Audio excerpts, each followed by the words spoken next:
Well, hello everybody. Apologies if you've been missing some of the races that we've had this afternoon. We've had one or two unexplained technical issues that we've been trying to fathom exactly what's been happening. So apologies if there's one or two races that you've not been able to see, but we should be able to give you highlights of those later on when they're available post-race. But we are available to give you the race that we have this afternoon, starting which now back on stream with the BRSCC MX5 SuperCup. It's the third race of the weekend for them, and they'll be heading out for their third race, all lined up on the grid, ready to get going. So we'll give you the grid. It's basically, I think, there's a partially reverse grid based on another random grid draw. So we will give you...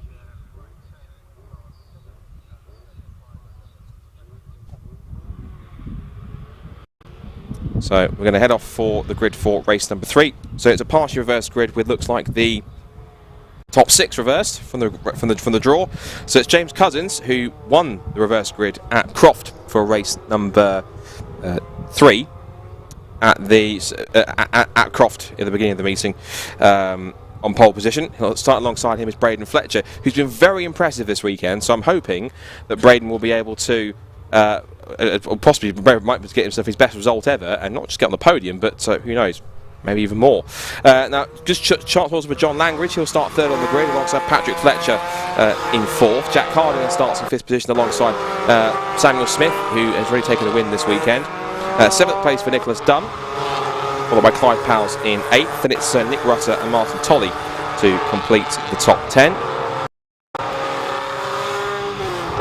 Then it's going to be Declan Lee in 11th place on the grid, followed by Paul Sheard in 12th, Martin Canning and Alex Miller on the 7th row of the grid, followed by Kevin Sylvain and Tom Smith.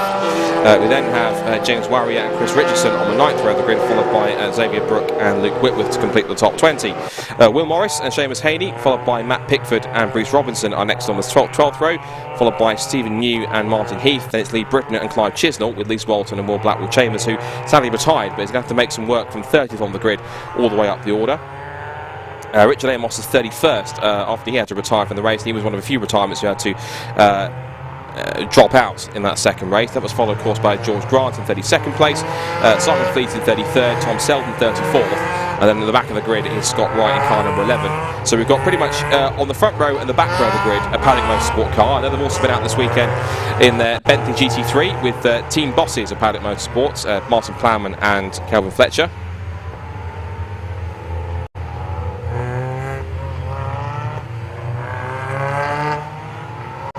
So they'll be hoping that they can get a strong result to round off what's been a fairly decent weekend, not all round I suppose for them. It might have been a slightly tricky weekend for Scott Wright back in the championship, but Braden Fletcher's done himself proud, got a couple of strong results, and he'll be looking to try and do quite good.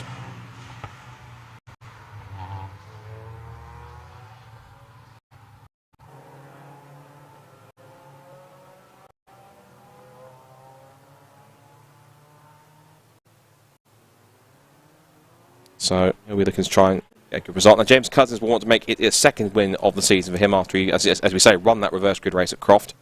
It's then Braden Fletcher who could get a personal best. John Langridge now, he's with his new team of Hills Motorsport after he left Blink due to their unfortunate saying that the team's no longer around, sadly, for various reasons. Then we have, of course, in the mix, looking to try and get equally strong results this weekend for this third race. Sam Smith and Jack Harding. That should be an interesting third row, considering that those two have been on the front row together pretty much both times this weekend on the front row. And then it's Clive Powles and Nicholas Dunn. Clive Powles could have a really strong race here, one of his best results ever, if he can climb from 8th on the grid. Nicholas Dunn, of course, it's great to have that car on the grid after it had its incident after being collected by Richard Amos at high speed after Richard Amos lost control of his car on the run towards the school complex. And then it's 9th and 10th for Nick Rutter and Martin Tolley. It's then Declan Lee and Paul Sheard.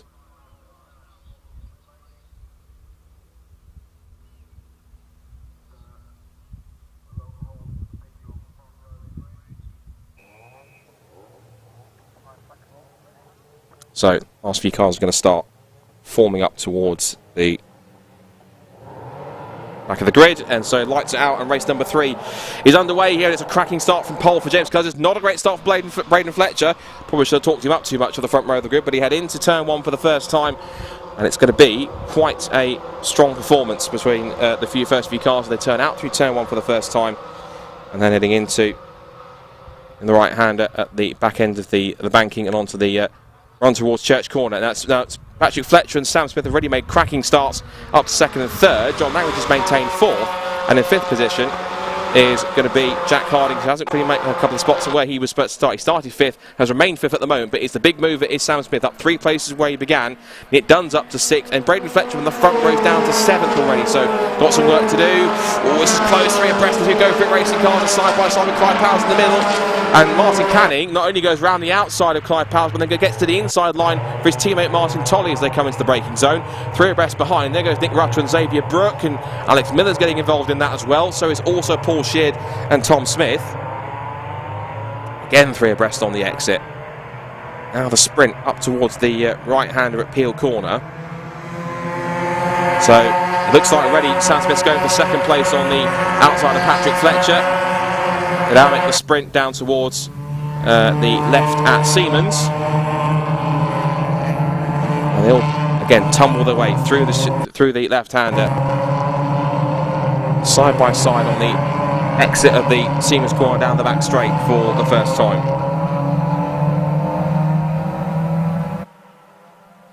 Out of the hairpin first time, and now it's side by side again. Patrick Fletcher's got almost 2 wheels onto the grass. It might kill his pace out of the corner. They now run down towards the left-hander at the bus stop. It's James Cousins then, who's been here before in that reverse grid race at Croft. Oh, there goes Jack Harding. Late dive up the inside on John Langridge into the left-hander at the bus stop, but has managed to make it through, so into the left-hander he goes. So this battle now continuing on as they head out through onto the 2nd lap of this final MX5 Supercup race of the weekend, and I think Sam Smith's trying to get a little bit more involved here as he turns out of the right-hander and down the back straight he goes towards the Church Corner. So also watch out there, Will Blackwood Chambers in the white and red car number 18. It looks like he's made up several spots. He started back in 30th. He appears to be in mid-pack, so he's made quite a bit of progress already. So let's just keep stock of where he was. I'll look back on the live timing and see where he is. There is sort of Martin Canning there scrapping with Xavier Brooke. And there's Will Blackwood Chambers, car number 18. He crossed the line in 17th place. He started 30th, he's up 13 places off the grid. I suspect he's not done yet. He's already got past Chris Richardson. He's going round the outside of Paul Sheard. That'll be another car picked off into 16th, and up the inside of Alex Miller and also Tom Smith. So Will Blackwood Chambers is not hanging around. He's got 20 minutes. He's already spent, that's roughly 3 and a bit minutes of them. As Alex Miller goes up the inside. That's 2 more places picked off already. He's up to, looks like 15th. His next target will be Tom Smith. He's up to 14th now. Mr. Phil goes through. Down the inside he goes. Another one he's going to try and pick off. And Clive Powers hasn't had the best of starts that he wanted yet. He's dropped from what was 8th on the grid to 13th, down 5 places in a lap and a half. So, leaders then down the back straight towards the bus stop for the 2nd time. Still Cousins in command. That's the car that Aidan Hill, that's the car that Aidan Hills drove to, I think, 3rd of the championship a couple of times. As Patrick Fletcher goes too deep into the final corner. Sam Smith's over the curb on the exit as they get the power down.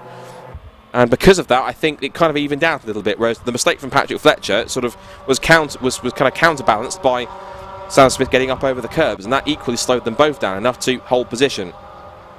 Top 3 covered by less than a second as they turn into the right-hander.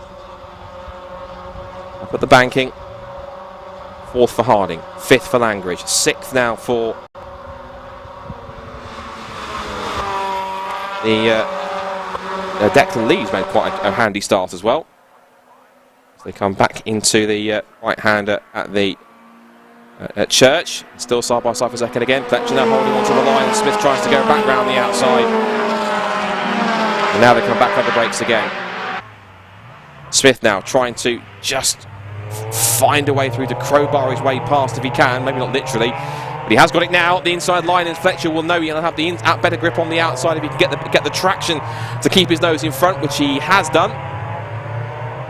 And now back into the right hand they go. James Cousins, not for much longer, because while Cousins remains in the lead, a little bit of a tick kiss there between the two, but it looks as though that Smith is in 2nd place. Fletcher in third. Then it's Harding, Langridge and Declan Lee who's made quite a top start into 6th position.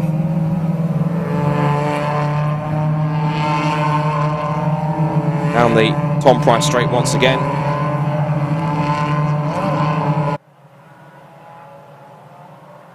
And out of the hairpin they go. James Cousins now has got a new threat to deal with. It was Patrick Fletcher initially. After the cracking start he's had, it's now Sam Smith's chance. Remember, he started back in 6th on the grid, up 4 places already, and Sam Smith wants to make it 2 wins out of 3 here if he can, because they've shared victories between. Actually, no, it'll be 3 wins in a row, won't it? Because he won the first 2 races. So Sam Smith is looking for the treble.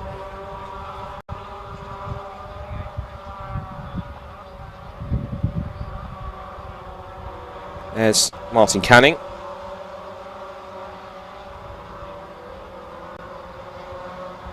Just holding station as we see another couple places made up. There's Paul Blackwell Chambers. Now, I'm pretty certain he's inside the top 10 now, which is quite good. And also, someone who's made some good progress in the top 10, I think, is Xavier Brooke, who is up there pretty swiftly.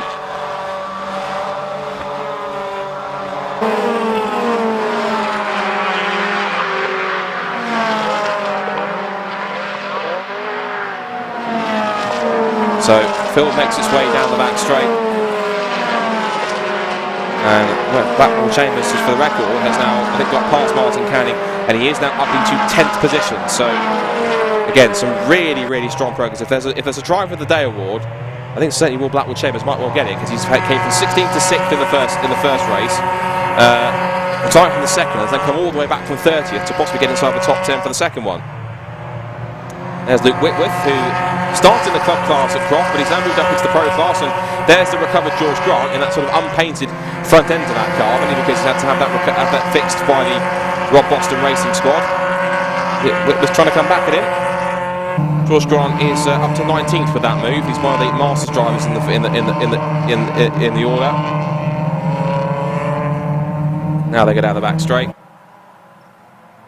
Top 6 still in line astern, 7th, 8th, and he's up to 9th now, in fact. Actually, it's 2 more positions picked off. So he has now got past Martin Tolley as Will Blackwell Chambers. His lap times, his last lap was a 55.7, and that puts him amongst the leading group in terms of lap time. The new fastest lap of the race is Sam Smith has taken the lead from James Cousins, so he has managed to hit the front.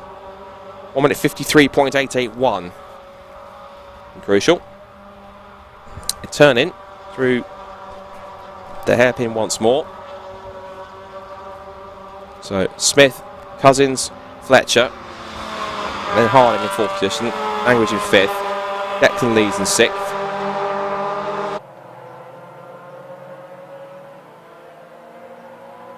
Patrick Fletcher 7th, Blackwell Chambers in 8th, and it's Brooke and Tolley rounding out the top 10. Nick Rutter 11th, Tom Smith in 12th, Miller, Sheard, Richardson, Powell, Sylvain, Grant and Whitworth. But Blackwell Chambers, how incredible is it? He's into P8 from 30th on the grid. I don't keep remarking about it, but it's a fantastic drive, and he's definitely got more time to do more, because he's certainly not done yet. Now Declan Lee here, he's in. Sorry, I thought it was Declan Lee. It's Patrick Fletcher. So my apologies. Patrick Fletcher might have a real chance here to try and get 2nd place, but the longer he stays behind, he's stuck behind James Cousins trying to get past him.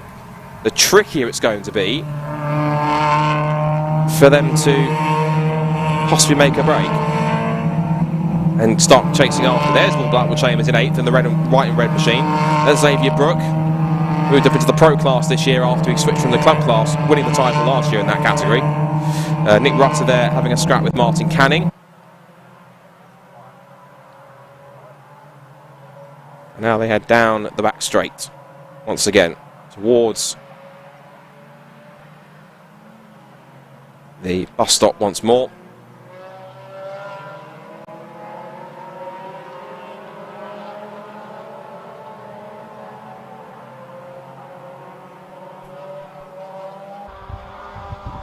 Through turn 1 again.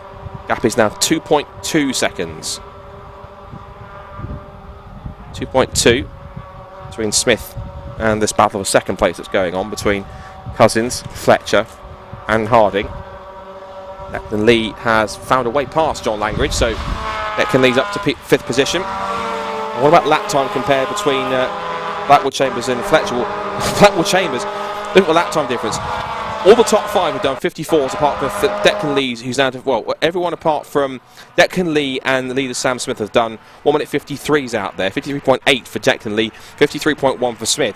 Will Blackwood Chambers next position, 1:52.123. He's a second quicker at least than all the cars in front. I mean, I think he'll definitely catch Braden Fletcher. There he is at the left of the shot there, heading through. Imagine if he'd been further up the order. His car would have been absolutely on fire. It's certainly been up for contention for the victory here. Never mind getting into a top 5 place.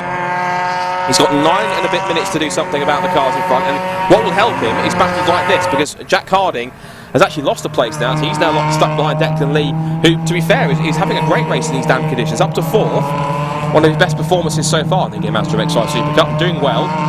John Langridge there in 6th position. There's Braden Fletcher, and there is Will Blackwood Chambers. I keep on talking about it because it's a drive we have to watch out for. He's literally the fastest man on track right now. So there's Sam Smith. Well, maybe at the moment oblivious to the fact that his old Mark 1 championship rival and former teammate at Mike Comber Racing, in fact he still is.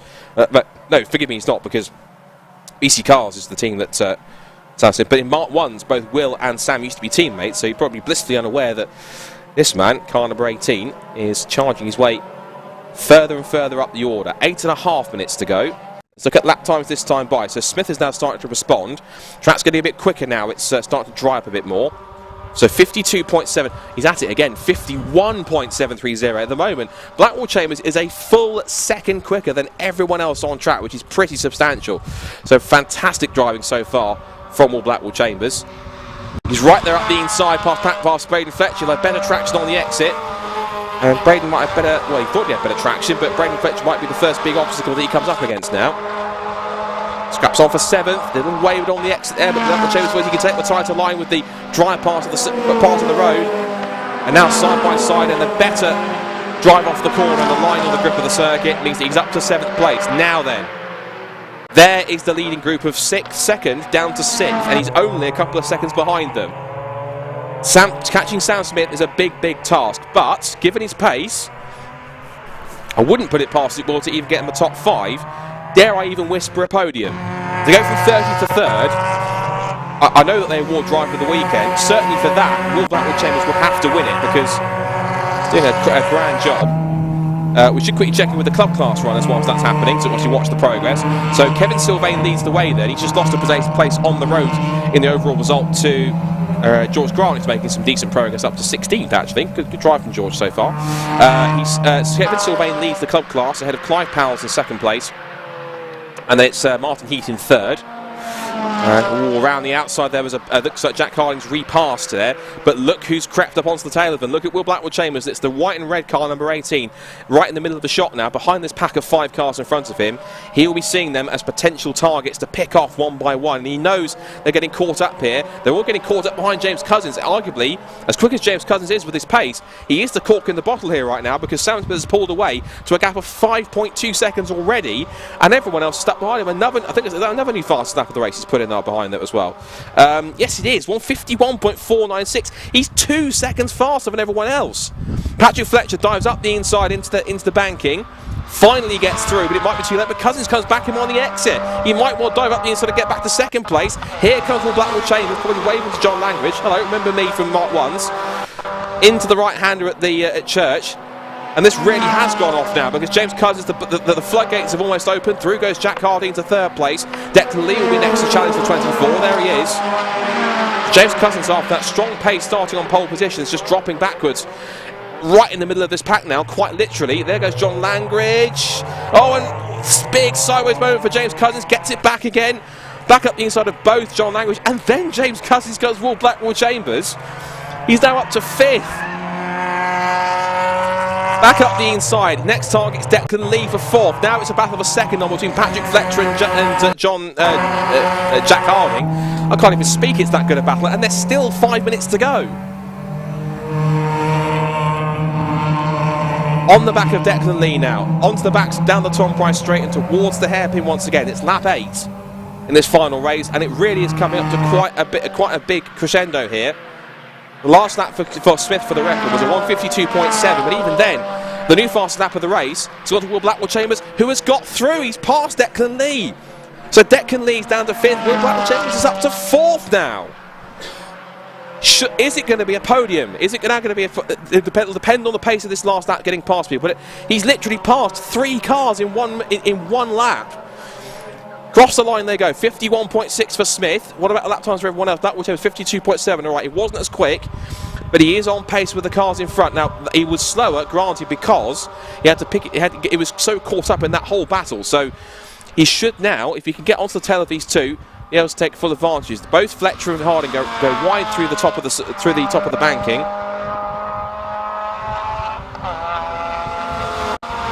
Blackwell-Chambers then. What a drive! It's this genuine one of the drives of the season. On the whole, never mind in just SuperCup, side by side for second. Now this might help him out because these two will be so busy battling amongst each other. They might not even notice that Will's creeping up behind them. Into second place goes Patrick Fletcher, but he's right there. Will Blackwell-Chambers has closed right in. I think it looks like Sam Smith has got this. It's a personal best, I think. Up the inside goes Blackwell-Chambers for 3rd. But Fletcher's got the better grip on the outside line, so it won't work this time. Foot to the floor. Back into Peel corner once again.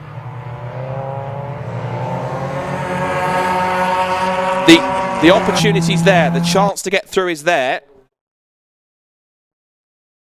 But is he going to be able to make it through this time?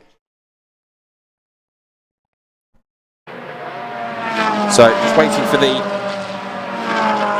cars to head out of the hairpin once again. Only got a couple of minutes left. And there's Sam Smith. Now, what about 2nd, 3rd and 4th? No change in the order yet. Still Jack Carney from Patrick Fletcher, and then from Will Blackwell-Chambers, who still has the fastest lap of the race. We will get an extra point for that. But now, this is the big test. Can he make his way in the next 3 minutes past both Patrick Fletcher and also Will Jack Carney? Here he goes up the inside for 3rd place, into the bus stop on the left-hander. But no, he still can't make it through. This is where he's on the same sort of pace as everyone else. If he had clear air, he'd probably have to go after it.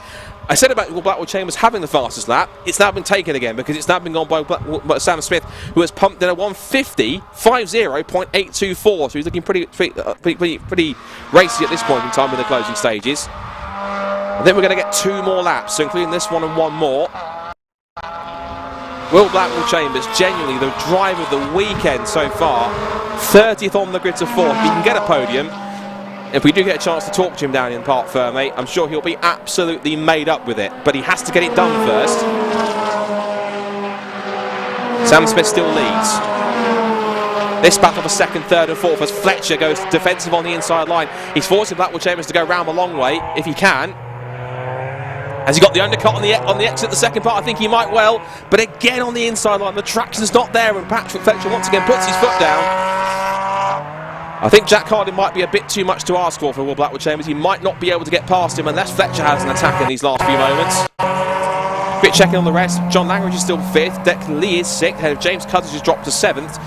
Braden Fletcher's 8th. Xavier Brooks having a great race in 9th place. And Martin Canning's also in the top 10. A reminder of the club class drivers. It is Kevin Sylvain from Clive Powell's. And then that's 3rd place man Martin Heath. There is Sam Smith. Has the new fastest lap of the race, but now for 2nd, 3rd and 4th, it's still nose to tail. There's 1 minute 10 on the clock left. 1 more time around the international circuit. Is there going to be a final chance here for Will Blackwell-Chambers to finally make it through? Change on for position between James Cousins, looking up the inside to make a dive into the left-hander. Through up the inside goes Will Blackwell-Chambers, but again the outside line works better for Patrick Fletcher, and he still can't make it through.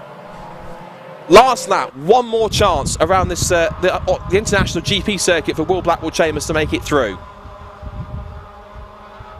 Into the right-hander for the final time. Up at the banking.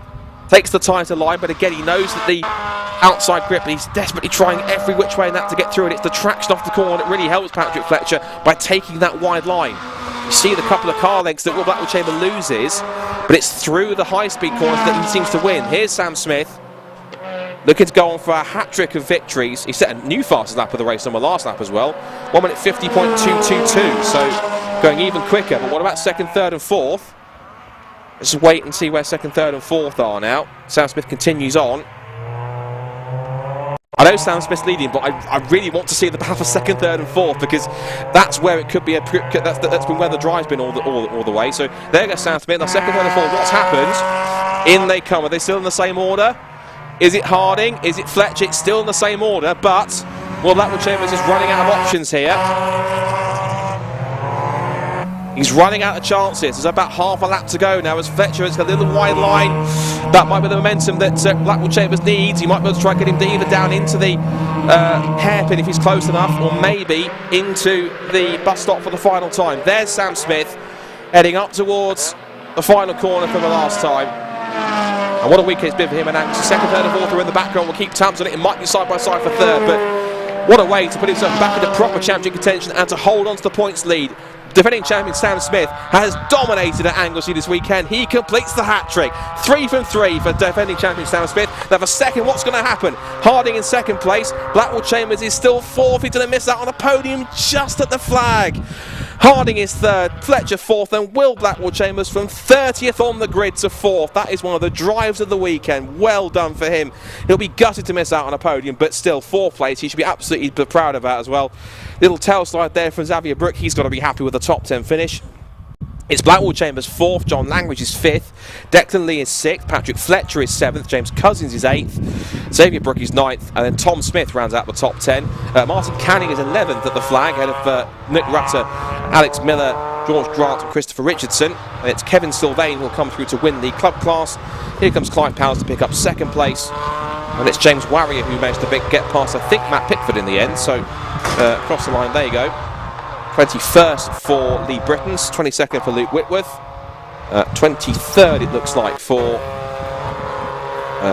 Paul Sheard. That was not quite the race he was expecting. He's been up there in the top 10 around that bit ever since, but since the start of the weekend, but not the day he was envisioning, I'm sure. 23rd for him, 24th for Martin Heath, 25th for Will Morris, 26th for Simon Fleet, ahead of Seamus Haney, Stephen New, Tom Selden and Nick Dunn. Nick Dunn also got, he was quite far up a little bit in terms of where he was, but again, not a race he'll have been satisfied with. Then we had Scott Wright, Clive Chisnell, Bruce Robinson and Liz Walton to round out the 34 cars, which makes the fact, I mean, there was one car we didn't have take the start, but incredible stuff from Sam Smith, who of course has wrapped up 3 wins out of 3 this weekend. That will certainly do his points, his championship chances absolutely no harm whatsoever. It will do him all the world of good, and I think he's even done it once again. Is that the complete hat-trick? It is. He's done the complete hat-trick with a hat-trick of races, all with pole position set as well. So he's taken from race points that you can capture. He's taken the full set, 303 points. You missed out on the point for pole in qualifying. I think that went to Jack Harding, but nonetheless, a great effort for everyone involved, and the SuperCup have been superb as always. They'll be back out with the other Mazda Championships at Stetterson on the 31st of July.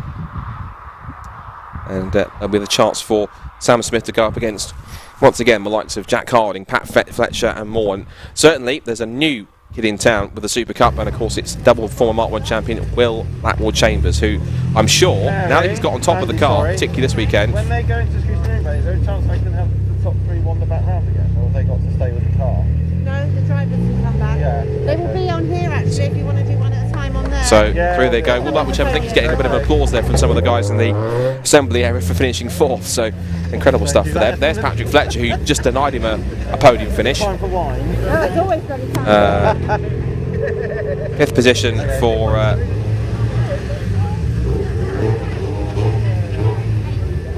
it's 5th position for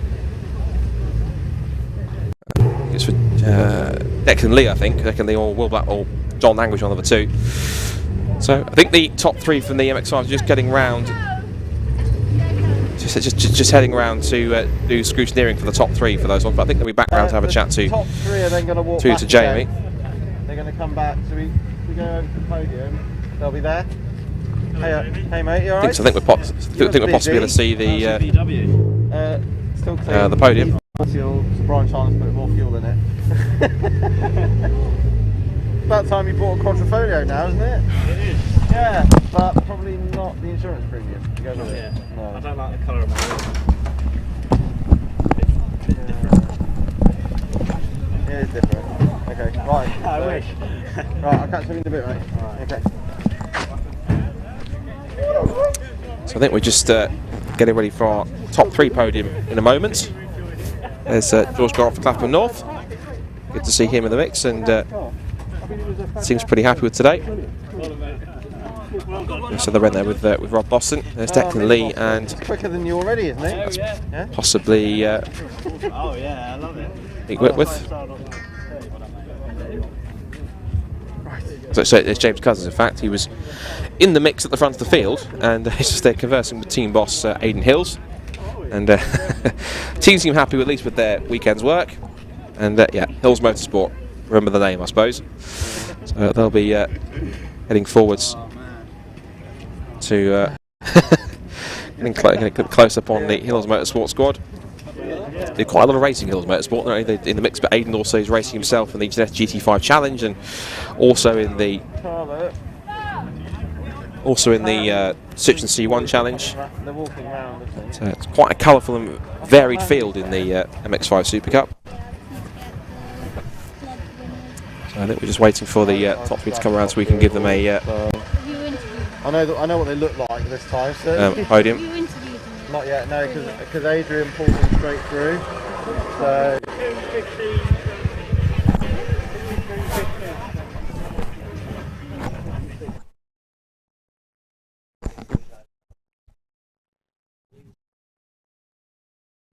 So, just waiting for, I think we're going to take a look at the podium, I think, before we get the race underway for MX5 Clubman.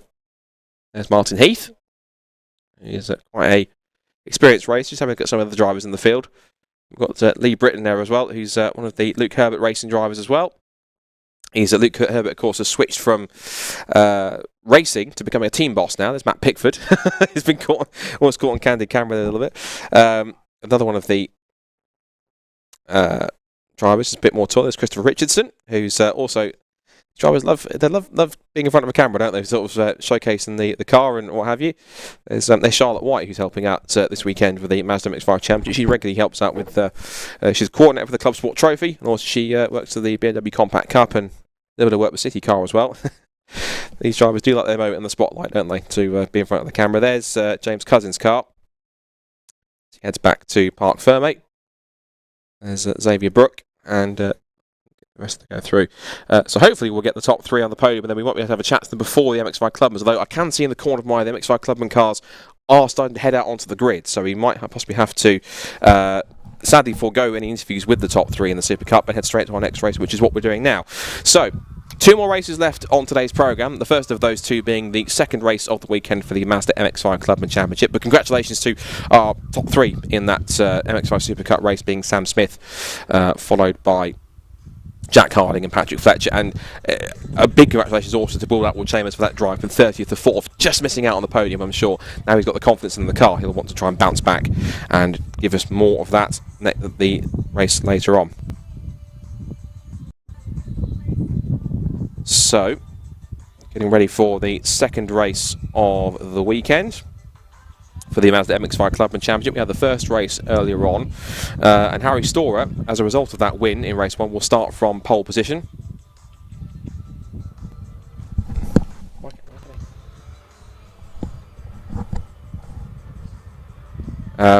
So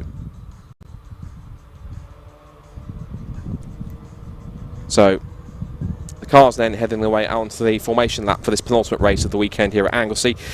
The weather hasn't quite been all that kind to us, at least this afternoon, but it's certainly brightening up a tiny bit, even though it's still quite damp out there on the circuit. So Harry Storer then will start on pole position again by virtue of his victory in race 1. And Alan Hawkins will start alongside him on the front row of the grid. It's one of his best results on MX-5. And he can say, had he not missed a shift, he might have well been in contention to pick a victory away from Harry Storer. So I wonder if he can make up for that by pinching it away in the second race. Thomas Ballett starts third on the grid. Alongside him is Charles Boniface. And it's George Grant who will start in 5th position. I think he will jump straight into his Mark 1 car after that.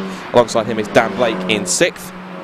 We then got Peter Higton and Richard Bartlett on the 4th row of the grid from Robert Greensmith and Neil Chisnell. And it's Adrian Johnson in treble 2. He's one of the 2 imitation class cars in the field, along with, of course, Thomas Mallet, who's starting in 3rd.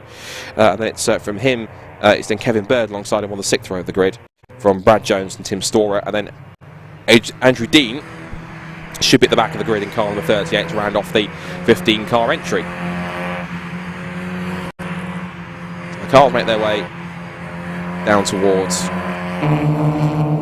the end of the formation lap, again through the left-hander at Siemens to try and get some heat and temperature into the tyres as much as they can, because of course remember these cars will run on an all-weather tyre, which means that they're fairly well grooved and therefore they can heat up pretty nicely if you throw the car around a bit enough, particularly when you've got these ever-changing conditions. But because it's an all-weather tyre, it means that you haven't got to worry about the tyre overheating too much in either condition. It's kind of, or overheating if you have the crossover period, because it can handle just about almost any kind of weather condition that you throw at it, whether it's wet or dry. So it's good that these cars are equipped with that, which means that they don't have to worry about either going onto dedicated wets or dedicated drier, what you call a drier compound tyre, and therefore be able to save a bit money having the control tyre that works in pretty much all weathers. Second formation lap for the MX5 Clubman Championship, because of course their first race was done in the completely dry circuit, whereas the circuit's a lot more damp than it was earlier on. So just to have a second lap to adapt to the conditions a bit more. They do that as force majeure in many cases. Let's see. So Harry Storer then has got quite a decent record so far in this championship. He's looking to try and get his fifth win from 6 races to continue his almost sheer dominance of the championship so far. Alan Hawkins, who's in his first weekend racing as an MX5 Clubman driver, he's normally been a regular in the MX5 Championship. Will be looking to try and make that happen as best as possible. Dan Blake is also someone who has been quite prominent in MX5 the last couple of years when he's been racing. He's joined into the MX5 Clubman Championship this year. It was being run by Paddock Motorsport, so that's the team, of course, run by Martin Plowman and Kelvin Fletcher.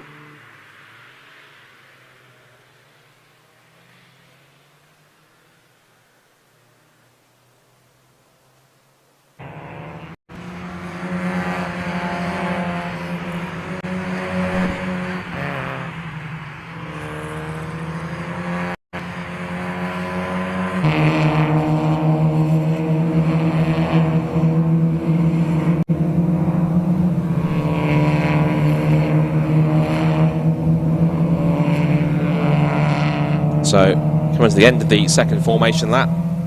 Some drivers who haven't had quite the weekends they had when they started the season, the form they had when they started the season.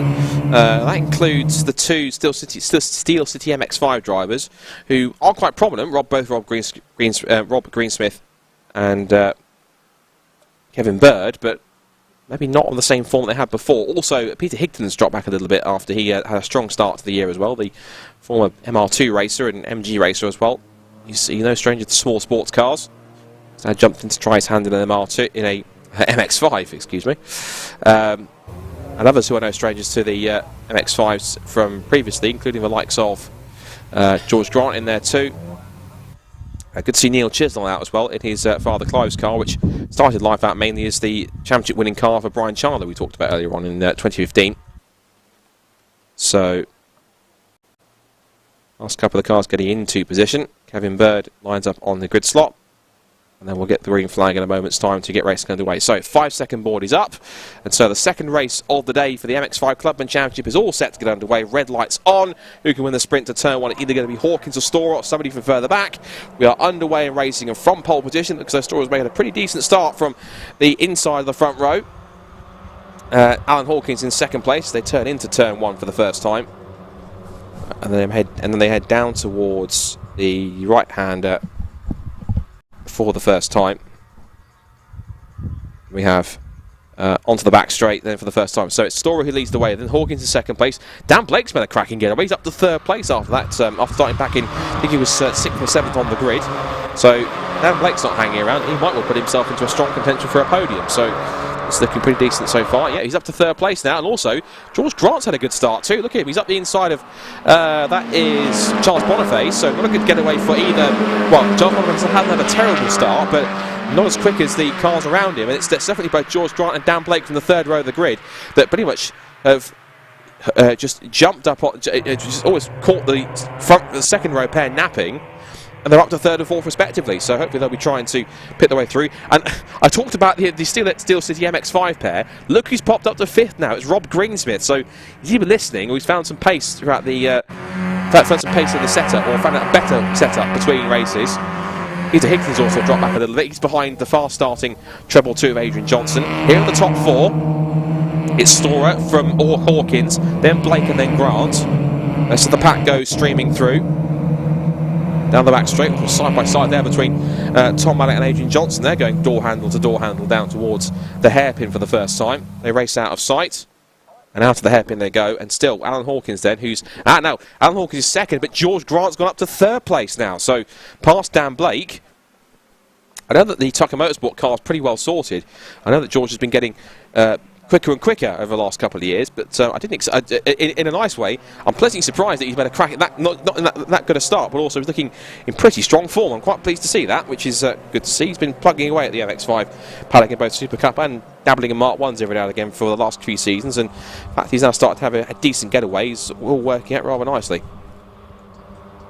So there's Neil Chisnell, son of Clive, on the back of Adrian Johnson, just behind the 14 of Charles Boniface, and they're all starting to chase after the number... Oh, and there's contact behind. Rob Greensmith off the road goes by Adrian Johnson, rotating around on the wet grass goes Charles Boniface. Both of them get back together. I don't think it wasn't a heavy contact, just a small tap for one of them sent the other round, and I think in some cases after that, kind of really, it looked like Adrian Johnson after the contact kind of went off in sympathy, but that's not going to help Charles's cause, I'm afraid. So he's dropped down the order, and he will be scoring quite a few points. He'll be lost out some points as a result of that one, but it's a decent race so far, this second lap already. So you see now Brad Jones is putting Peter Higton under pressure. Thomas Mallet also chasing after Neil Chisnell. And Rob Greensmith there holding on to 5th position. So Chisnell 6th, it's Tom Mallet 7th, but he's one of the invitation class cars. He's invisible for points, which means that the points that Tom Mallet would get if he finishes there would instead go backwards to Peter Higton, and then the points will go back one, or basically the drivers will move up one. We'll get the points for the position ahead of them, despite where they finished on the road, if that makes any sense. So Higton now under a bit of pressure from Brad Jones, who runs a little wide onto the wet grass. Kevin Bird now makes his way up there. Now this is interesting. Alan Hawkins the back end was squirming around for traction, but he has been caught fairly quickly by George Grant. So the Tucker Motorsport sorted car is looking pretty strong at the moment. He's on the back of Alan, and I'll have to keep an eye on lap time pace, because Harry Storer, of course, we're looking to try and make it 2 more wins to make it 5 out of 6 in this season for the Clubman Championship. But if he can, he might come under threat here if George Grant plays his cards right here and starts to press on for a strong result. So having a look into the hairpin again, just slightly tighter line. I think he's trying to put Alan off a little bit here as they turn out through the right-hander. There's Storer, 2nd and 3rd now between Alan Hawkins and George Grant. Church, and to a quick look at that time, the wipers are going again, so it suggests that possibly it's gotten a little bit wetter out there as the rain, I think, has possibly returned here at Anglesey. So last lap for, let's just reset the timing screen so I can give you a bit more of an accurate lap time. Now, looks like George Grant, there must be an issue with his transponder, because he's not showing as being in 3rd place. He is in 3rd place, but it looks as though for some reason his transponder's not working properly. So that's quite odd. So we can't really give you lap times for him. We can give you lap times for the likes of Storer and Hawkins and Blake, what have you, but both Charles Boniface and George Grant have got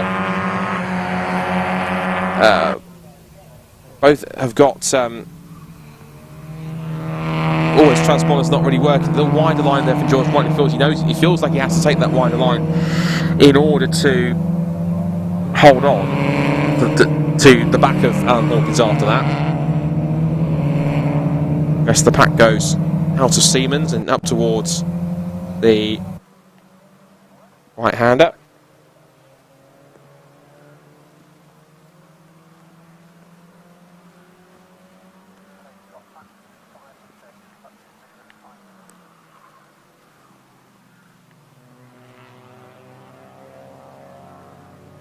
So down towards the left-hander at the bus stop.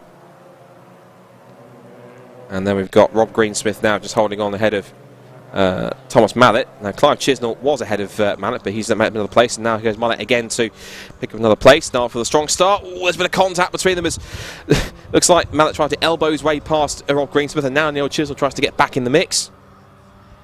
And now you see also Peter Higton tries to get involved here, saying, "Wait for me, boys! I want to be part of this too." As they come into the top end of the circuit, Dan Blake is holding on to what is currently 4th place at the moment. Now then, outside line for Tom Mallet seems to be working. Better traction off into Church and into the right hander they go. So Mallet from Greensmith, from Chisnell, from Higton.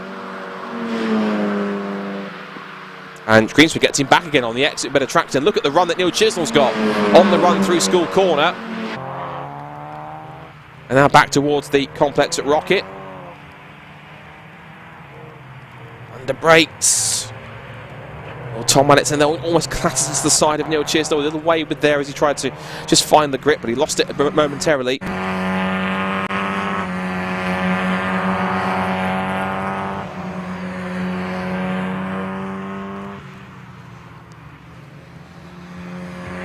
So, group heads its way out of Peel Corner again. It's only a short 15-minute race. Storer still leading the way now. He's got a gap of 3 seconds over Alan Hawkins. As for whether or not George Grant has got past him, I have to try and find my leaders in a moment as they come down out of the hairpin. Now here they are. Now then, George Grant has got past Alan Hawkins. This is interesting. So George Grant is through. Now the question's got to be, the frustrating thing is, because George Grant's transport doesn't seem to be working, I can't give you lap times, I'm afraid, because I don't know exactly how quickly he's going, which is a frustrating thing, but it looks as though he's got enough pace to at least get past Alan Hawkins and then start pulling away. So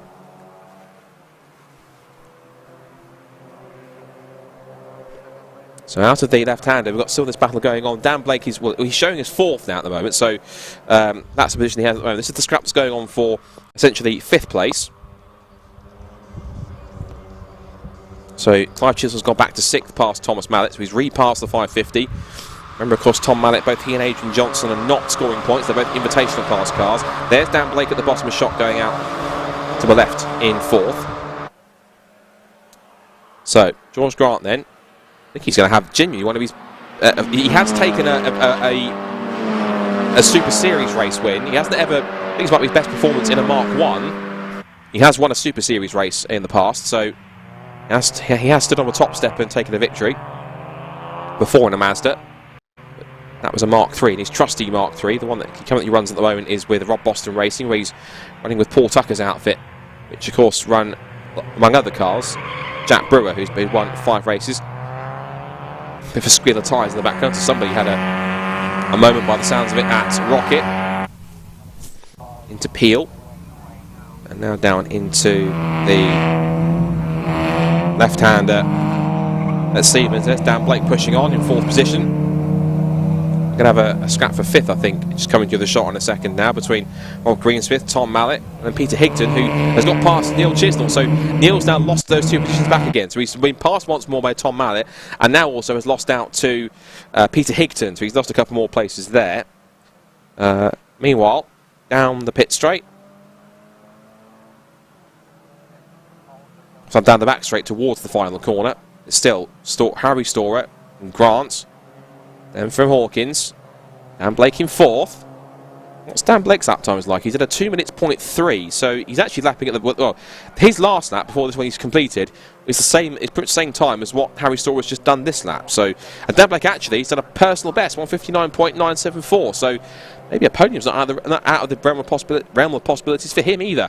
Side by side between Peter Higton and Neil Chisnell into a left-hander.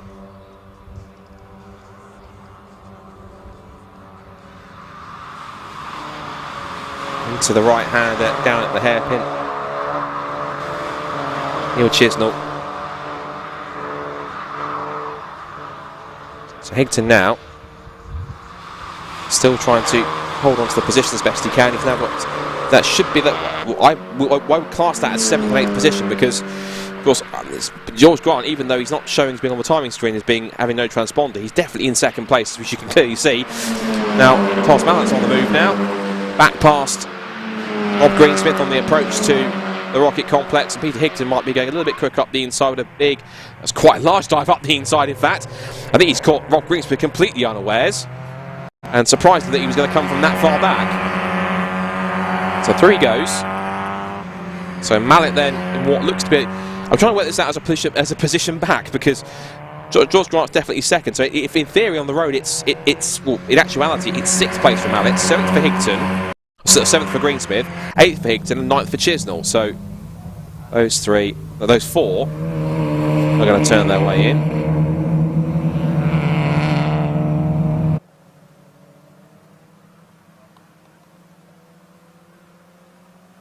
So top 4 then heading down the straight towards the right hand there. Thought for a second Dan Blake was slowing for a bit there, but it looks like he's just trying to hold his form as best he can down towards the left-hander at the bus stop. Here's the pack. Just also notice behind that Brad Jones and Kevin Bird aren't far away, so this will be 6th, 7th, 8th and 9th, and then 10th and 11th in the background. Charles Boniface looks like he's back in 12th. Oh, and off the road's gone Thomas Mallet, outbraking himself. So off the road goes Thomas Mallet then, and all the hard work he put in to get 6th position. Almost went to blows and almost took out Brad Jones with him when he recovered there, so I think Brad Jones would have been given a fright when he came past. 2.5 minutes to go in this second MX5 Clubman race. With some brilliant racing in the mid-pack. Still Harry Storer. Again, a non-working transponder for George Grant means we can't tell you exactly what gap it is, but he's still in relative close proximity. I'd say it's roughly about a second and a bit, I think. There's George Grant. I'd say it's about a second and roughly 1.2, 1.3 seconds, because the gap between Storer and Hawkins is showing as 2.7, and George Grant's pretty much in the middle of that, so roughly about 1.3, I'd say. But good performance. I'm sure George will credit not only just that to some of his own driving performance, but also the standard setup that he's been given by Tucker Motorsport, the standard of the car that he's been given.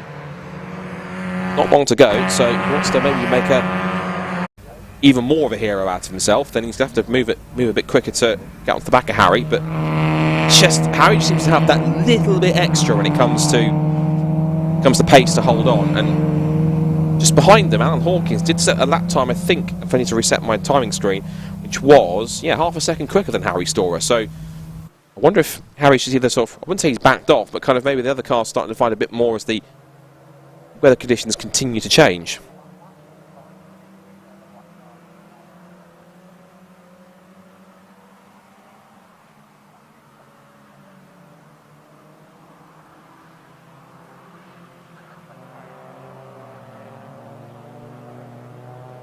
Down the pit straight, they get the last lap board as they turn into the left-hander at turn 1, and it does look like Harry Storer could be on course for his 5th win out of 6. He just needs to hold on for the last lap here to finish the job and make it another successful weekend in the MX5 Clubman Championship.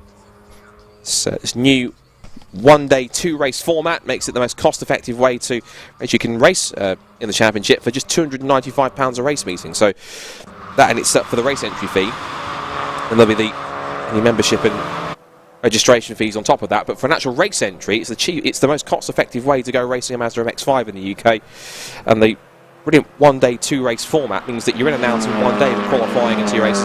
Bit of an exception this weekend because of the timetable. We've had to put the qualifying on Saturday afternoon yesterday, but they were racing all day today, so they're all sorted to be able to go home here in Anglesey after this race is completed. So our last MX5 action of the weekend. Of course, they'll be back in play at Stetterton at the end of July. It'll be almost an entire day's worth of Mazda racing.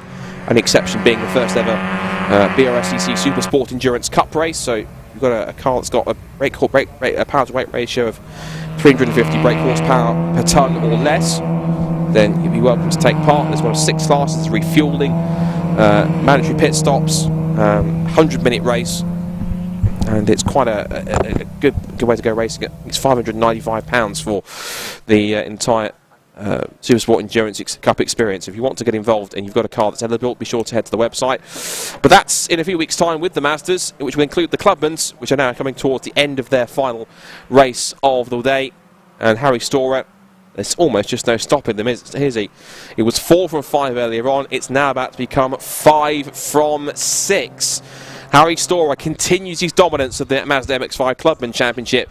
Another victory for him. Second place for George Wright. He will be absolutely made up with that. At least it should be, provided that the transponder issues don't prevent him from taking that. And fourth position for third position for, it should be fourth position for Dan Blake, or third for Alan Hawkins, fourth for Dan Blake, fifth will go to Rob Greensmith, sixth for Peter Higton, seventh for I think that's Thomas Mallet, and eighth for Carl Jones, for Brad Jones, ninth for Kevin Bird, and 10th for Neil Chisnell. And I'm hoping that whatever transponder issues both Charles and Grant had, it hasn't prevented them from actually being classified in the race, because that'd be a real shame, particularly for George, after he drove so well to get second place. So Harry Storer then grabs another victory, and he will also grab, I think, the fastest lap of the race, if I have a look. Yes, he did. 1 minute 58.784 to finish things off there. So he gets also the fastest lap point for that as well. Another maximum score from a race of 101 points. And so just one more race left to go here at Anglesey before we conclude our race weekend here by the Welsh coast, and it's the second race of the weekend for the modified Ford series, which had a brilliant battle in the top two between Piers Grange in the Mark II Escort and the four-wheel drive Escort RS Cosworth of Dave Cockell. And they can't help but feeling that this is probably four-wheel drive territory in these greasy conditions. I'm sure Piers Grange will push as hard as he dares and as quick as he can to get the most out of his Mark II Escort, but at the same time, four-wheel drive in these greasy conditions, I'm sure, will be an advantage to the three Escort Cosworths that we have on the grid. Hopefully we'll have Malcolm Wise on the grid as well, because he stopped briefly before he got going again. Whether it was contact with somebody else or it was a mechanical issue that saw him pull up by the barriers, I'm not 100% sure, but he will no doubt want to redeem himself after that one. So the cars we need to watch out for the three four-wheel drive Escort Cosworths are Malcolm Wise, Stuart Day and Dave Cockell, who are all in Class A, quite fittingly, so that will be a class battle amongst themselves. Into Parc Ferme comes our top three for the Mazda MX-5 Clubman Championship, and so Harry Storer again should be the smile. You can see the smile beneath his helmet. The smile says it all. It's another win for him, another well-deserved one. And then it's second place for George Grant. I'm sure he'll give a thumbs up when he gets out of the car. He's delighted. I'm sure he's delighted with that too.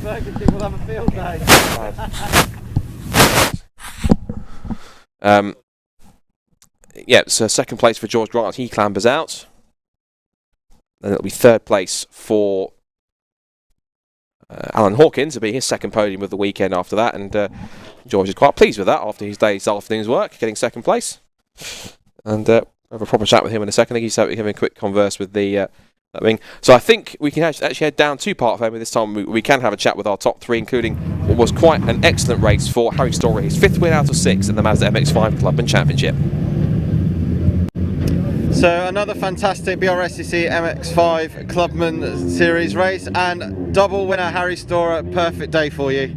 Yeah, fantastic. Couldn't have gone better. Really, really happy with that, yeah. The conditions look awful. It was gone to that horrible greasy stage now, hasn't it? We had no idea how to set the car up. Went for some sort of intermediate range. It went really well, so yeah, super happy with that. Yeah. Excellent stuff. Well done. Second place was George Grant. George, you were pretty busy out there, weren't you? Well, yeah, we started fifth position, and to be fair, I've had a bit of practice with the SuperCup just the race before, so I knew what the wet lines were, but it was yeah, very sketchy. And obviously this car is completely different from a Mazda, Mark III. So, but fantastic! What fun! Excellent stuff. Well done. Third place was Alan Hawkins. Where's Alan? Here he comes now. Great race for you, and you've had also a great day and some very tricky conditions out there.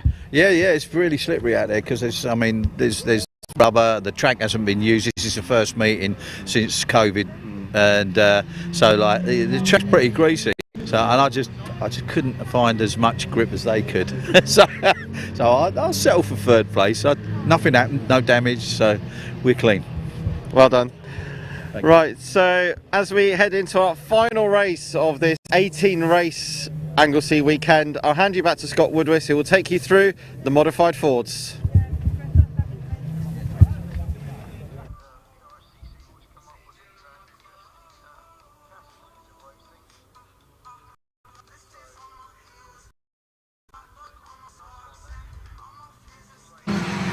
So, one more race left to go here at Anglesey. As mentioned, it is the second race of the weekend for the Modified Ford Series, who've been a fantastic addition to the BRSCC roster since they joined over the winter. And after their brilliant first race earlier on, which saw that fantastic back and forth battle between Piers Grange in the Mark II Ford Escort and the Ford Escort RS Cosworth of Dave Cockell, it now means we get the grid formula as a result of the race number 1. So it's Piers Grange in the Mark II Escort on pole, with Dave Cockell in the Escort Cosworth alongside him on the front row. That's Ashley Shelswell in the Sierra XR4i and Daz Owen in the Mark I RSR Escort on the second row of the grid. Paul Neville's RS2000 Escort and Stuart Day's Escort Cosworth on the third row. For Andy Pipe's Mark I Escort, and it's John Edwards Parton in his Fiesta XR2. Malcolm Wise will start 9th in his Escort Cosworth. Kevin Hadfield will be in his Ford Puma, his 10th. Jimmy Near-Fights, who starts 11th, in front of Dave Barrett's Fiesta.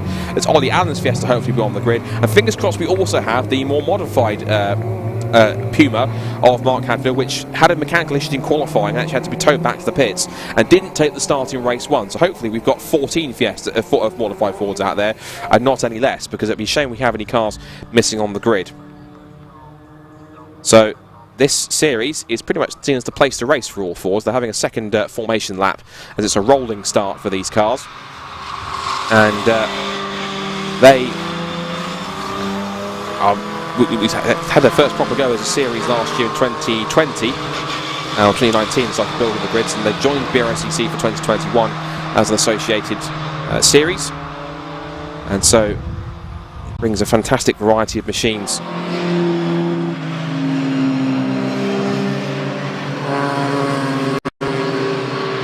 to series, and it is essentially for all kinds of modified Fords, Ford models from I think 2011 and younger.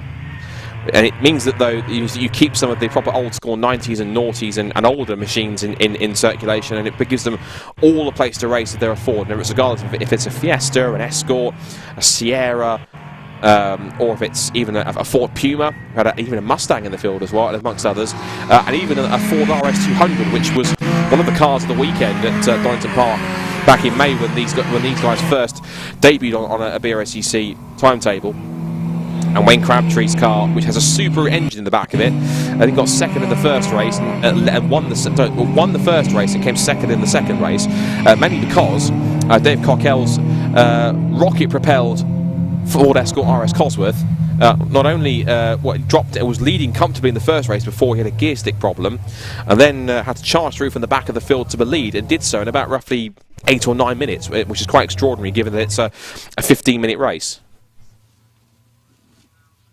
So the cars will then start to form up behind the RunYourFleet.com Jaguar XF Sport Brake safety car. Thank you once again to RunYourFleet.com for all their support for BRSCC. They are the place to go for all your corporate business fleet vehicle management needs. You check their website out at RunYourFleet.com and also check them out on social media too. The safety car heads in. Everyone starts to form a 2x2. It looks like suddenly we don't have Ollie Allen's Fiesta or the Mark Hadfield Puma, so we have just the selection of cars that are left over, the 12 cars that are left here to take to the start. And so Piers Grange and Dave Cockell brings the pack around onto the pit straight to bring our final race of the weekend, the second modified Ford race of the day, underway. The lights will go out any second now, and the race is underway. Decent start, jumping out from the inside of the second row is Ashley Shelswell into the first corner. It looks like around the outside, surely with the four-wheel drive advantage, will go Dave Cockell past Piers Grange, and into the banking they go.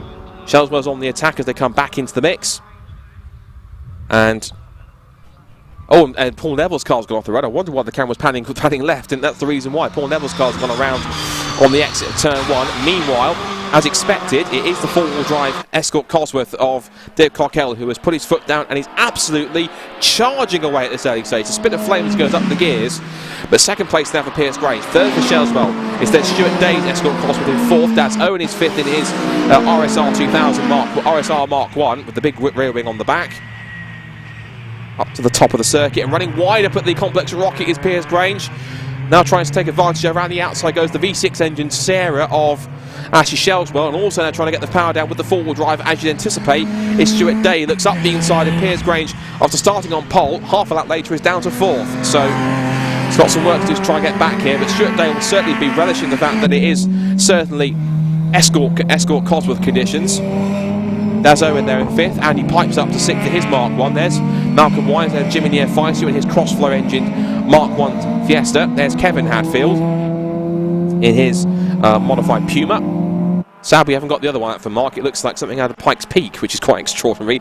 Great big sort of touring car style wide body kit on a big front splitter on that white Puma, but shame we haven't got that out there. We did see it in qualifying, but as we mentioned, mechanical problems have sadly sidelined it for the rest of the day, so not in the race, I'm afraid. Down towards the end of lap number 1 then, and it is going to be Dave Cockell who leads the way now from it will be Ashley Shelswell in second place, and then it's Stuart Day in third. Dropped down to fourth is the Piers Grange car, but now he's on the threat from the previous generation Mark 1 Escort. There is second and third going through the shot, with Stuart Day trying to make his way onto the tail of Shelswell's V6 car. Oh, and Andy Pipes' cars, I'm afraid, has had an engine failure. There's smoke billowing from the back of the Mark 1 Escort. That's a real shame. Had such a decent race in race number 1, and now he's pulling away such an immaculately prepared Escort, and it's such a shame to see it in a cloud of smoke by the side of the circuit. There goes John Edwards Parton and his rather rapid and loud Ford Escort XR2. With this sort of almost Alan Hawkins inspired jigsaw livery on that car. So that car just turning its way now out of the Rocket Complex and up towards the right-hander here at Peel. As the cars in front now see Piers Grange ahead of that Owen. And that's Jimmy Near-Fighter as well. Jimmy Near-Fighter having a grand race so far. He's passed Malcolm Wise. This is a cross-flow engine Mark 1 Fiesta. And look, it hasn't got some mumbo in a straight line. It's brilliant. Unfortunately, the car that hasn't got any mumbo at the moment is Andy Pipes' Fiesta, who looks out the back and thinks, right, what on earth went wrong there? He's taking the steering wheel off as well. That might well, given the fact he's there checking it over, he might be well inside the grass, but it might possibly prompt a safety car, because he might be told to get to safety, I think. Malcolm Wise is going to try and get some better traction off the exit of the hairpin, which he does. And not only charges past Jimmy Near-Fighter's car, but then also had to think about getting past Daz Owen. But Near-Fighter goes back round the outside and just lifts the inside wheel. It's a bit of a tease to Malcolm Wise, saying, yeah, I've got better grip around the corners. Try and keep up with that. So this Mark 1 Fiesta, right stiffly sprung in these conditions. So you think you want it to be a little bit softer, given the circuit's pretty wet, but he's not afraid to go up the inside and challenge Daz Owen here. And front-wheel drive is a better. If it's not four-wheel drive, it's front-wheel drive that you want in the conditions. He's got past one at the Escorts. Got past two of them, in fact. He's going to get past the third. He's past Malcolm Wise, past Daz Owen. He's got a little sideways on the exit through Church Corner. And look at the straight line speed of the Fiesta. He's going to pull level with Piers Grange.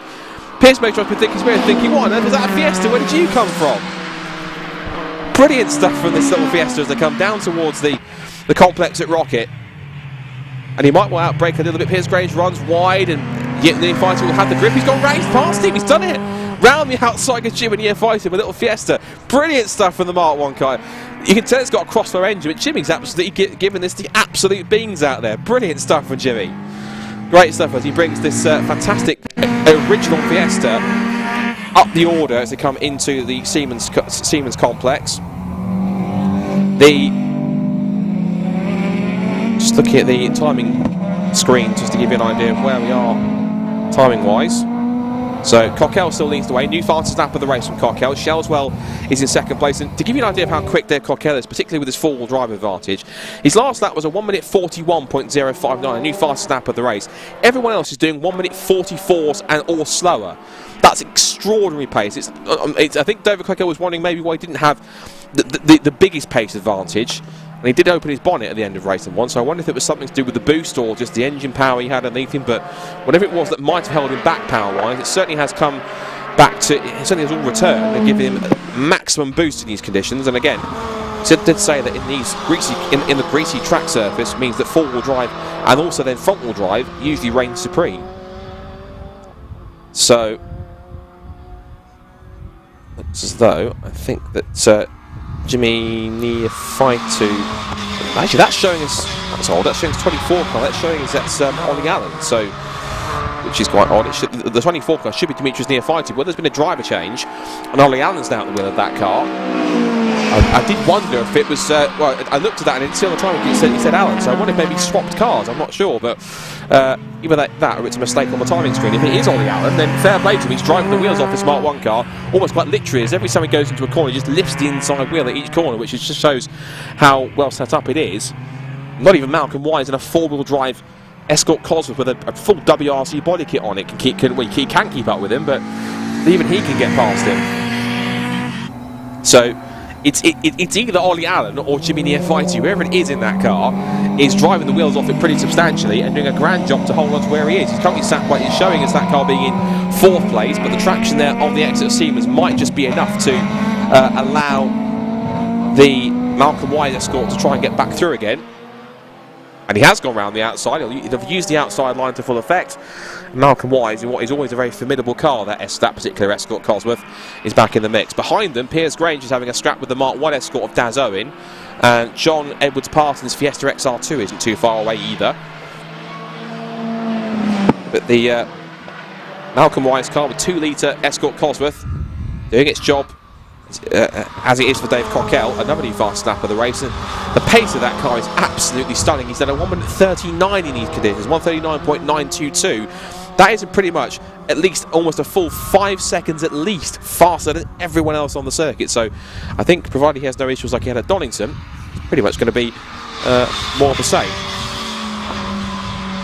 The Daz Owen car trying to squeeze up the inside here of Piers Grange, but Piers, of course, who won the first race, he didn't have it that easy. Just saw Andy Pipe there parked right in the middle of the circuit, having one of the best views in town, as Daz Owen just hangs the tail out of that big rear of the Escort with the massive rear wing on the back, trying to give him some downforce. Didn't have that much going through church, but it's hanging the tail out as they come down or up the approach towards the Rocket Complex. 7 minutes to go. Still plenty of time for some good racing here between these cars. It's been spread out a little bit. Ashley Shellswell is 17 seconds behind the leader. He's only 2.5 ahead of Stuart Day. So Shellswell's car with the V6 engine in that Sierra XR4i is certainly serving quite well. There goes Grange and Owen. Oh, and again, just Daz Owen trying to get the car turned in. He had to take 2 bites at the apex there. Didn't quite work out, and so he's still staying on the back of Piers Grange in the Mark II Escort. Now, as for it's either this Mark 1 Fiesta with the Crossflow engine, whether it's Ollie Allen or Jimmy Neophytu at the wheel, it's whoever it is at the wheel is certainly not letting Malcolm Wise get away too much. He's definitely pushing as hard as he dares, and again just lifting that inside wheel through the corners. It's a brilliant sight to watch. It's a fantastic little car to have in the championship, and it's quite formidable. It's quite a bit of a sleeper in some cases. You look at the Mark 1 and think it's just a Mark 1 Escort, but with a Crossflow engine in it, it's quite a deadly machine, and quicker than you might think. So it looks as though it's going to be at the moment all three Escort Cosworths in the top 4, because we've got Dave Cockell's car that at least still leads the way with another new fast snap of the race. He's dominated that now. He's now I think at least 7 seconds quicker than everyone else. Pretty substantial pace here for Dave Cockell, 1:37.669 to hold on to the lead by some. Again, he's pulled away another about 3 seconds in that one move. So Shellswell is in second place. Stuart Day is third in the red Escort. 4th is now Malcolm Wise. 5th is now Ollie Allen. 6th is Piers Grange. 7th is Daz Owen. 8th is John Edwards Parton. 9th is Paul Neville. And 10th is Kevin Hadford ahead of Dave Barrett. There is Dave Cockell. Flames spitting out the side of this incredibly powerful and incredibly fast Ford Escort Cross. I think I've learned it's had something around about 700 horsepower at the wheel at their disposal.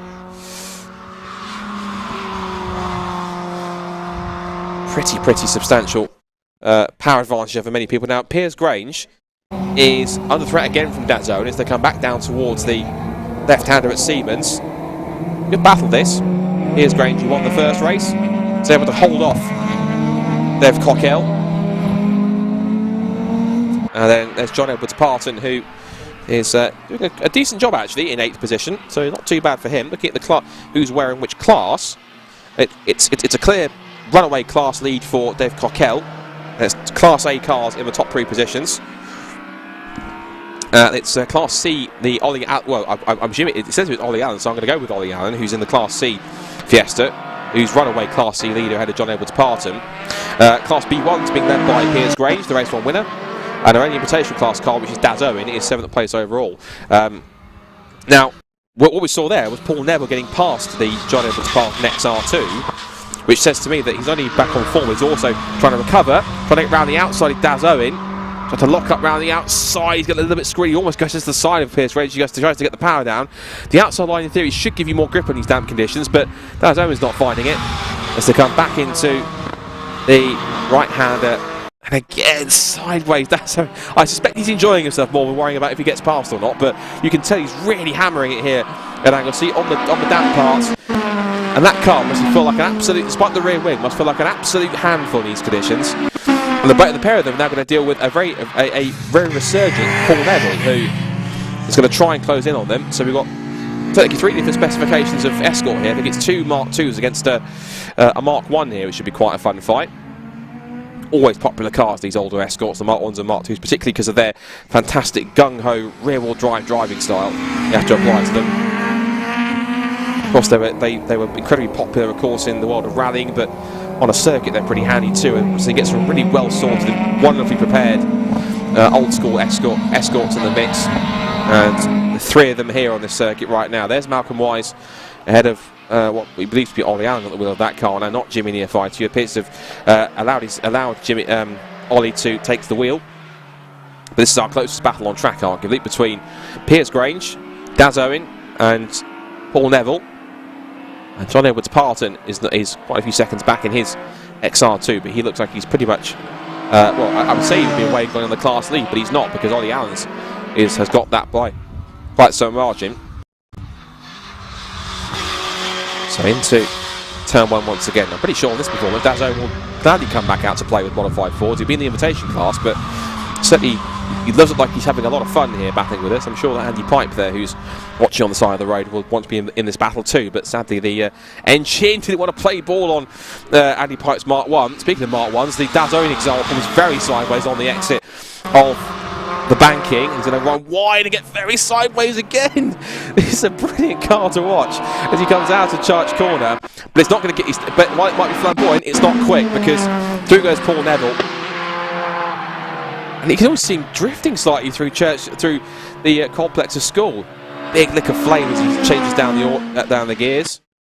Brilliant car to watch. There's our race leader, meanwhile, Dave Cockell, who might even come to lap them in a second. He's that quick. His last lap times have been 1:39. He's backed up a little bit from his fastest pace. He's on a 1:40 now, so I think he knows he's at least 4 or 5 seconds quicker than anyone else. There's a minute to go in this race, and I suspect he's just bringing it home for a fairly substantial victory. But his 2nd win of the season on a BRSCC meeting with the modified Fords, and it will be the last lap, in fact. So this is one more time around for our final racing lap of the weekend, because it's been quite an amazing day's worth of action here and a weekend's worth of action here at Anglesey. Great to be back here on the Welsh coast, and again a big thank you to everyone that's made this possible, and to everyone in the Mazda MX-5 paddock, in the National Formula Fords, in Fun Cup yesterday for the 2 races and what have you, and everything else in between. Still that battle goes on. Now Paul Neville has got past Daz Owen, as we saw. Now he's on the tail of Piers Grange already. There's John Edwards-Parton. Here is the race leader. Lights on as he heads down towards the left-hander at the bus stop for the final time. And replicating how he raced at Donington, he's doing the same here in the 2nd race at Anglesey. One word to describe that performance: dominant. Absolutely brilliant for Dave Cockell. He wins at a canter, and that's saying something, at Anglesey for the 2nd modified 4-2-week race. A brilliant performance from David in that. A weapon of a Ford Escort RS Cosworth. And now we wait, because the gap is quite substantial to wait for our 2nd place, man. Last time by it was He hasn't come through yet, so I can't give you an exact gap yet, but we're waiting now for Ashley Shellswell to come through. That's the Kevin Hadfield car. There's the Dave Barrett Fiesta. So the Puma's gone through. So is Dave Barrett's Fiesta. They've gone through and taken the flag. Still waiting for the Ashley Shellswell car. It hasn't come through yet, so we're still waiting for it to come across the line and take take the flag. There it is, out of the final corner. Second place for Ashley Shellswell. 1 place better than he went earlier on this afternoon. So congratulations to him for second. There's Stuart Day. He'll be happy with a podium in his Ford Escort Cosworth. As we mentioned, when he comes through, there's Dave Cockell already down the back straight whilst the third place man goes through. Now we wait for our rest of our field for fourth. There's Malcolm Wise to make it 3 Escort Cosworths in the top 4. Great effort from the four-wheel drive cars. I had a feeling they'd be the strong ones in these wet conditions. Then we had this fantastic battle because we've got Ollie Allen who come through next, and the mad little Mark 1 Fiesta. That's been one of the stars of the race so far today. Flashes the headlights. He should be pleased with that. That was a great little drive from that car. One of the cars of the weekend. I've enjoyed watching that car getting onto 3 wheels quite often. Now Paul Neville, meanwhile, will wiggle his way out of the final corner, having got past Piers Grange. So Paul Neville does recover after that first lap spin to take a great 6th place. 7th goes to Piers Grange, 8th goes to Daz Owen, and it'll be John Edwards Part that'll come through, I think, as the last car to cross the line, because everyone else, both Hadfield and Barrett, have done so already. So here's the last car to take the flag. John Edwards Part comes across and will pick up 2nd place in Class C. So just to confirm the result then, it's Dave Cockell who wins by, check this margin out, 45 seconds at the end. That just shows how quick that car really is. So it's Dave Cockell takes the victory. Ashley Shellswell is 2nd, and Stuart Day and his Escort Cosworth is 3rd. It's then Malcolm Wise 4th, Ollie Allen in 5th position, Paul Neville is 6th, Piers Grange 7th, Daz Owen is 8th, John Edwards Part in 9th, and it's Kevin Hadfield's Puma in 10th, Dave Barrett's Fiesta in 11th, and sadly the car that we lost in the start of the race on the 12 cars that we had take the green flag was Andy Pipe's Ford Escort Mark 1 that sadly had an engine blow just a couple of minutes into the race. Well, into the paddock they'll go for our final top 3 interviews with Jamie Peters-Ennis. And of course, whilst we're doing that, I'm sure that before we wrap up, you'll probably hear from me just before we wrap up, just to close things off. But just a quick thank you to everyone that's been part of the meeting, and hopefully you've enjoyed the meeting. Apologies for any technical issues that we have had throughout the weekend. It's been a little bit temperamental at times, but of course we're always working to try and improve those. So for the next live stream we'll have at Seston, we should be all okay for that one. So let's head down for our final top 3. Dave Cockell has a bit of a routine check of the engine, so whilst he's doing that, we'll quickly hand down to Jamie Peters-Ennis, who'll be able to have a chat to our final top 3 of the weekend for the modified Fords in race number 2 down in Parc Ferme.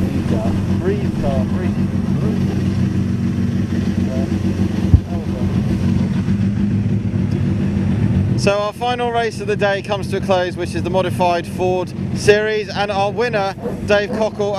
That was more of a demonstration, wasn't it? I think 4-wheel drive was the best conditions out there. Yeah, definitely 4-wheel drive. It was very greasy. I think most people made a good tyre choice looking at it, but yeah, 4-wheel drive did help without a doubt. Right, excellent, well done. 2nd place was Ashley Shellswell in his Sierra XR4. He's just having a quick chat, handshake with there. Keep your lid on for the moment. It's a bit of a quiet race, but it was that horrible greasy stage, and with your locked diff it probably wasn't much fun either. I wasn't expecting to come second. I'm just going to tell you that now. I mean, still had a great race. First, what, was it 5 laps, 6, 7 laps maybe? Obviously, I know he's not 4-wheel drive, he's only 2-wheel drive. So, yeah, but apart from that, I was just trying to hold him off. But it was great fun. It was great fun. Well done. That's Ashley Shellswell. 3rd place is Stuart Day in his Escort WRC. 2-wheel drive, Stuart. P6 in race 1, P3 in race 2. Great way to end the day. Can't grumble at that, even with a misfire. So didn't do too bad. First time at the circuit, so done really well. And with a lot of power and greasy conditions, you're probably smiling and grimacing all the way around at the same time. Definitely, I didn't even know I was third until they just told me. Well done, thank you. So there's your top 3 for the final race of the day of the modified saloons. From down here in the pit lane and Parc Ferme, I've been Jamie Peters-Ennis, and it's good night from me. Thank you very much, Jamie. You've been a brilliant superstar all weekend. Thank you for all his efforts on the podium interviews and down in Parc Ferme, and also his work yesterday in the 2 Fun Cup races in the pit lane as well. Wow, that's it. Another race weekend is finished and in the books for 2021 for the British Racing Sports Car Club. It's been a magnificent weekend. We've had some sun, some rain, some endurance racing. We've had single-seaters, sports car saloons, even a bit of superkarts thrown into the mix. Brilliant variety. It's been a wonderful race weekend. So big thank you to Anglesey for helping us to make it all possible. I know it's been tough for Motorsport in Wales the last 18 months or so, but to get it back here once again to be with the BRSCC and Anglesey once again, magnificent way to do things. So well done to Anglesey to getting restarted, and thank you for all their help. Thank you to all of our volunteers, our brilliant marshals who, through sun and rain, all the conditions, have stuck with us and done a fantastic job. Without them, they really couldn't go racing, and neither could we do with our volunteers, our officials, and everyone else that makes the meeting run as smoothly as possible. Thanks to all our championships and all our teams and drivers from the Mazda MX-5 paddock, from all 3 of their championships, and the Fun Cup yesterday, from the Formula Fords, both National and Northern and Super Classic, as well as also the Modified Fords, and of course the Motorsport UK British Superkart Championship. They'll be back out at various race meetings in the next few weeks and months as well. And I guess as well, thank you to you guys for watching and supporting. I know we've had 1 or 2 teething problems throughout the weekend with the stream, so apologies for that, but we will get those work on those and make sure we iron those out in time for the next stream that we have, which is going to be our next live race day, which is going to be one of our biggest ones of the year, the BRSCC Summer Festival, which is happening at Snetterton, July 24th, 25th. We've got Fiestas, we've got the Aston Martin Owners Club, we've got Track Attack, we've got City Car Cup, BMWs, and as well on top of that, I think we've got Club Sport Trophy and a couple of others in the mix as well. Really nice big race meeting, which should be a fantastic way to go things way. STXR should be there as well, so be sure to tune in for that. But until then, for myself, Scott Woodward, and all of us here at Anglesey, thanks for watching. Now, of course, after this tonight, it's not just the sporting events are over, because I think there's some matter of some kind of a minor football match going on tonight. I think it's not much of them. Apparently it's quite important from what I've understood. But jokes aside, as a final message, I guess for anyone that is going to be watching it and those who want to be supporting, obviously we wish from our end, of course, our national team in England the very best of luck tonight against Italy in the Euro 2020 final. Best of luck to all of them involved. Of course, there's a clip there from Aidan Hill sort of for kissing the 3 Lions badge. Yeah, best of luck to them. And of course, win or lose, they've done us proud all tournament. So fingers crossed they can bring it home tonight. But either way, they've done a brand job. So best of luck to them. And fingers crossed that it's coming home. But for all of us here at Brands Hatch at Anglesey, been a long weekend. Thanks for watching here from Scott Woodward, to all of us here in the production office and here at Anglesey. Thank you for watching, and we'll see you next time for more BRSCC action in a couple of weeks for the BRSCC Summer Festival at Snetterton on July 24th and 25th. But until then, come on England, and let's see you next time for more BRSCC action next time. Bye for now.